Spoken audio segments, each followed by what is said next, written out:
Is my RSD completely gone? I can't say that, but does it affect my life anymore at all? No. So will your ADHD ever go away? No. But can you get to a point where it's the negative effect is minimal? Absolutely. And my personal opinion is that comes from mindset training through a really good, strong coaching program that shouldn't be lasting years. You know, a lot of the clients that come to me have been in therapy for 2 years. I don't think that's necessary. You know, like a 3-month program is usually pretty sufficient. And then if you need medication to help you implement those things and to get through trauma, totally understandable. And the last little remark I'll make, because I know I've gone on and on, is that I have a type 1 diabetic son. And so I will use that example a lot, that, you know, he has to be on that for the rest of his life to have a great quality of life. And so if you're replacing a molecule in your brain that needs to slow down, even if it's at a low dose, I don't see a problem with that if it's giving you a really great quality of life. And if you can get to a point where you don't need it, that's great too. But I don't see any shame. And sometimes our bodies just need extra support to be able to function the way that it's supposed to.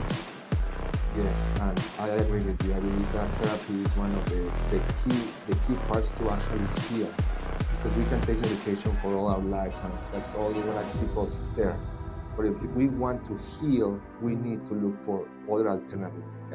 Therapy, anything. I'm open to that, to try everything that can help me heal.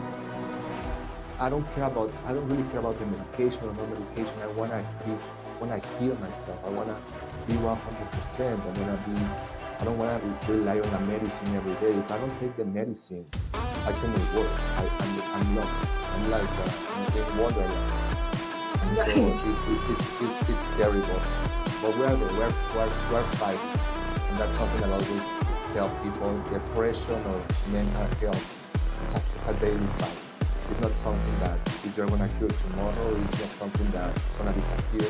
You have to fight it every day because you need to fight. I mean, it takes effort. It takes willingness to go to treatments, to look for help, to wake up or go to work even when you are feeling like shit on your bed. It's hard. It's hard, but I have many times I have to cry before I can wake up. Not wake up, to get out of my bed. I almost have to cry and shout like, I need to get out. I need to fight. I need to move. I cannot stay here. I want to live. I want to help. I want to enjoy my life. Life is beautiful. So, Jerry, how can someone distinguish between having ADHD and just having lack of motivation or feeling tired?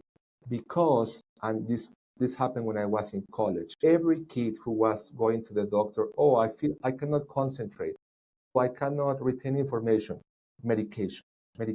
And you know that we have a problem in America of, you know, the pharma doctors sending medications to everybody. How can someone distinguish if it's really ADHD or it's just a bad season or having a bad day, or maybe they are tired or distracted or something like that?